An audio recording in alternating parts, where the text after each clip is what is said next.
Hi, I'm Stewart Spinks and welcome to episode 276 of my podcast, Beekeeping Short and Sweet. Well, warm weather continues here in Norfolk and our colonies are working hard on the ivy that's now in full flower. It's an opportunity for some to grab a late crop of honey, but I've been busy at the unit with cut comb and, finally, the heather honey press. It's been an interesting week.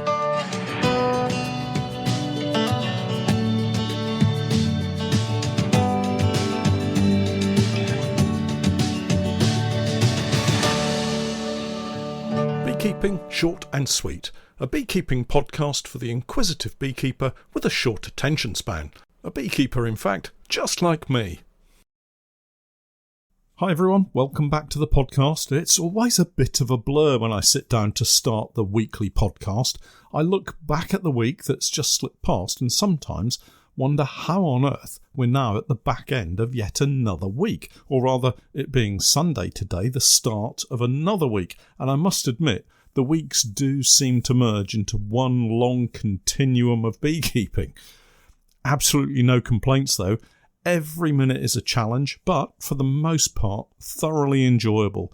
This week, once again, I managed to get over to the fishing lakes apiaries and check in on 2 or 3 colonies that were in my mind to have a look at. 2 were the colonies moved into full-size hives from the pumpkins and borage, and the other was the warm room miracle, as I'm now calling it, the super full of brood and a couple of queen cells, where one of those queen cells had emerged. I then took them to the fishing lakes apiary, where we had the John Harding queen rearing set up, and the queen mated and began to lay eggs. I really wanted to give them a little helping hand to see if I could get them through the winter. It's quite a story now, and also, before I get into that, the weather continues to confound, and remarkably, we're in for another week of 20 degrees Celsius plus kind of temperatures, with it being mostly dry here in Norfolk. We've had some pretty heavy rainfall, mind you. It's not all been heat wave and drought, but remarkably, we do seem to have had a prolonged warm spell, with the important overnight temperatures holding up well into double figures. Remarkable because next weekend sees the last days of September and we jump ever forward into October. I think we're going to get an almighty shock, and one day soon the temperatures are going to suddenly drop like a stone and the central heating systems will be going on everywhere. Before then, I'm hoping our little warm room colony will be well on its way to having enough adult worker bees to sustain themselves through the long and inevitably cold winter.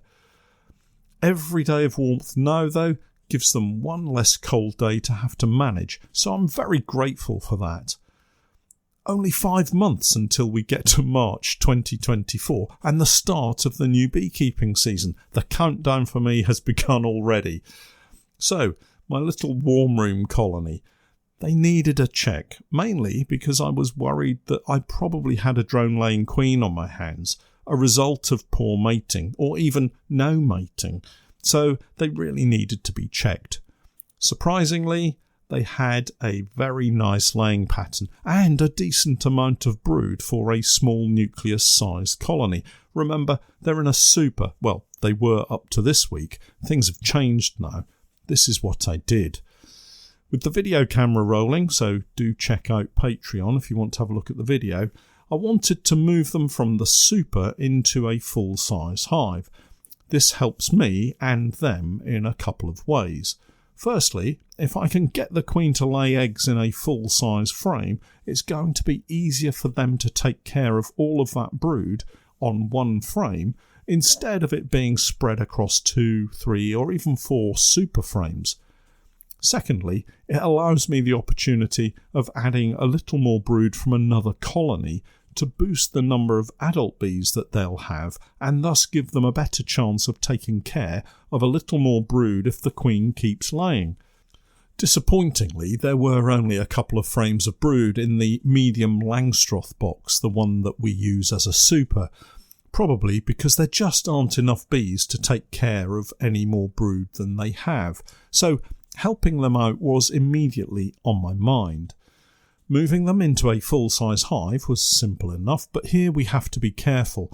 Make sure that the queen is found and moved across, because losing her now and the colony is pretty much doomed.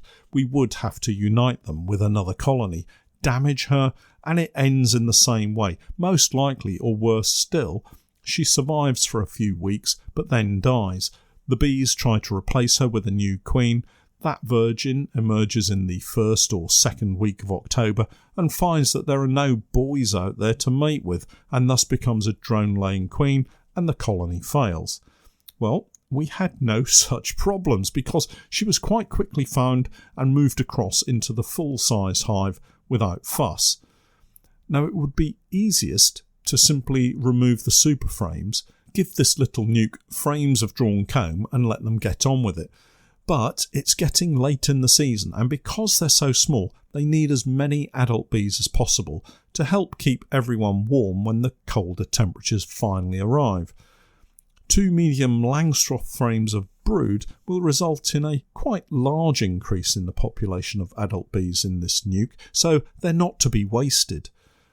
Transferring the medium frames across keeps that brood intact, and although they're not the same size as deep brood frames, the colony will manage well enough with them in the brood area, and I can move them away and out if and when they get through to next spring. The question of boosting the colony with a frame or two of brood is an important one. It's all too easy to open up another colony, shake off bees from a couple of full frames of sealed brood and add them. However, if you give this little colony too much to take care of and the temperatures plummet, or some of the brood is not yet sealed, all you'll end up with is patches of dead larvae.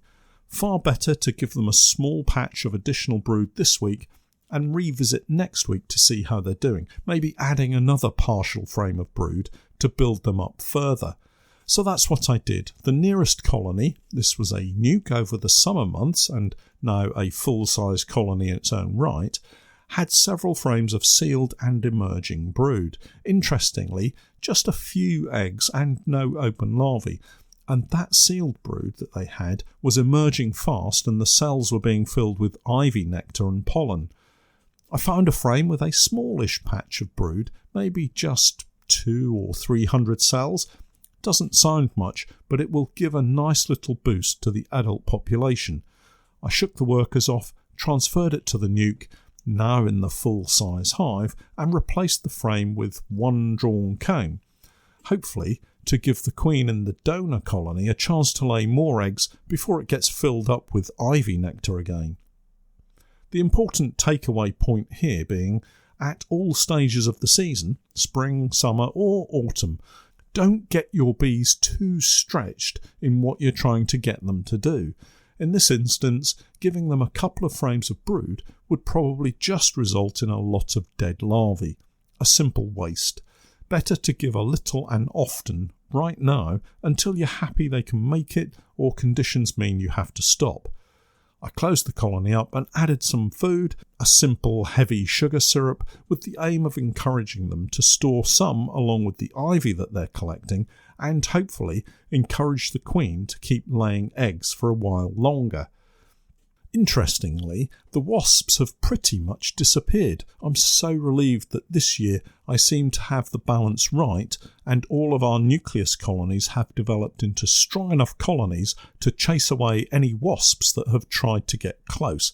I think once the wasps realise they're not getting into the nukes easily, they give up and go look elsewhere for an easy meal. The other 2 colonies I mentioned are doing fine too. I didn't inspect them, just topped up the feeder with syrup and watched the entrance to see returning workers laden with pollen. That's enough for me to be going on with. Pollen likely means we have laying queens in both hives, so it's really a waiting game now. In other news, I had something of a stinking cold at the beginning of the week, a gift from my grandchildren. Unfortunately, it hit me quite hard early in the week, and I've had to delay getting the bees back from the heather for yet another week. I reckon I'm back to about 80% again now, so everything is planned for next week and it's just got to happen. The good news is that the heather press, or rather the fruit press that I'm using for the heather honey, has arrived. It arrived last Tuesday. It's a heavy old piece of kit, and having given it a try, it seems to work fine. I'm sure there are several issues, but the only issue at the moment does seem to be the time it takes for the honey to be pressed out of the comb and drain into the buckets. I spent some time early in the week producing a large batch of cut comb from the supers that were on the heather. We have so much in the warm room that I can really be very selective with the frames that I choose for cut comb, and anything not up to scratch can go into the honey press. Having experimented with the press, it's quickly become apparent that quite a lot of wax particles also get through the straining bag. The setup is such that the large stainless steel cage has a cloth bag that sits inside it, and these come in either fine or coarse mesh options. I of course opted for the coarse mesh bag, but have since ordered a couple of fine mesh bags to compare. I don't actually mind the wax particles in suspension within the honey, but I'm sure some customers would rather have it as clear as possible. Interestingly, yet another quirk of heather honey means that the pure heather honey that turns to jelly so quickly after being pressed out has tiny bubbles in it, and these actually get trapped in suspension, so the honey has thousands of tiny bubbles throughout the jar. It looks very random, yet uniform, if that kind of makes any sense at all. Imagine a jar of clear glue with glitter stirred through it, and you'll get the same kind of image. It's weird, but surprisingly pleasing to the eye, I think. The process I used was to remove the wires from the comb that had wire embedded in it, and then cut out the entire comb in one piece.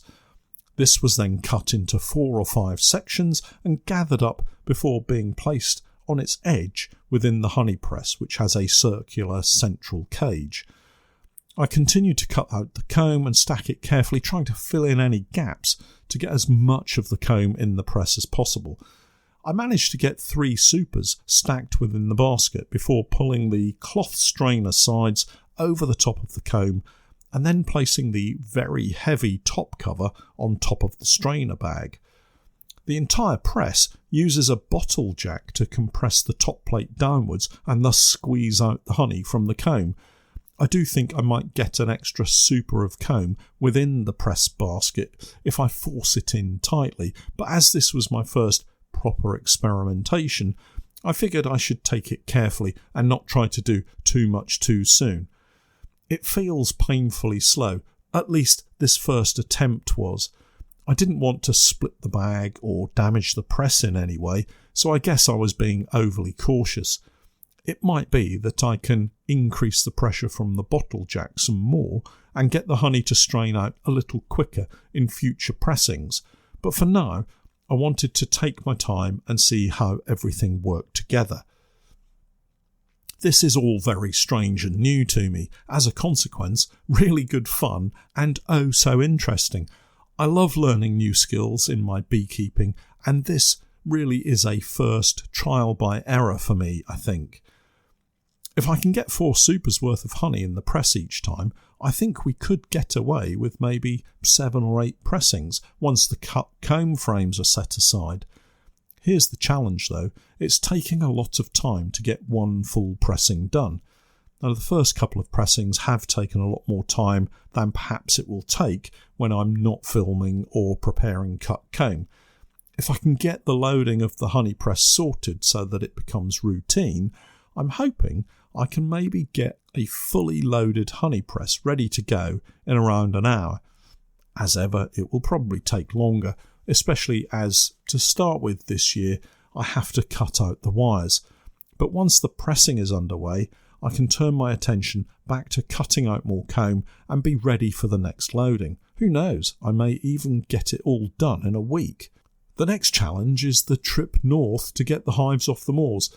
They also each have a super on them, and some of those were quite full with heather honey too, so I may find I have another 20 or so supers to process when I return. It's certainly been an interesting and challenging part of the season. I'm hopeful that this final trip to the moors will be a little less complicated, in that my intention is to use my spare time that I have not to inspect the colonies, but to fill in some of the rather large potholes in the undefined track that leads to the hives. There are a few very deep holes that really need sorting, otherwise it's going to be a little rough for the bees as we drive back over them to the main track. Luckily, it does seem that my cold has finally eased. I still have a little bit of a sore throat, but otherwise I'm going to be fine. I'm actually looking forward to another trip to the moors, would you believe? I must remember to take some honey back for the head gamekeeper and the landowner, though, as a thank you for allowing me to take my colonies up there. Overall, it looks like it's been a very worthwhile trip. The honey is actually really tasty, a very strong flavoured honey, and the aroma from the hives that hit me full on when I first inspected them has mellowed a lot, so it's nowhere near as powerful as that first time. All I need to do now is introduce the honey to our customers and wait for all those orders to flood in. Always the optimist here. Finally, if you've got treatments on your hives, do remember to take them out at the appropriate time as per the instructions for that treatment, and then it's time to think about feeding colonies if you haven't already started, and of course begin hefting to make sure that they're all a decent weight to see them through Christmas and beyond. There we go, I've said that word, Christmas. And on that note, that's it for this week. Don't forget to check out my website, www.norfolk-honey.co.uk, and for my latest videos and podcasts with more updates, tips and techniques, it's the same Patreon page, www.patreon.com/Norfolk Honey. And remember, I'm Stewart Spinks, and that was Beekeeping Short and Sweet.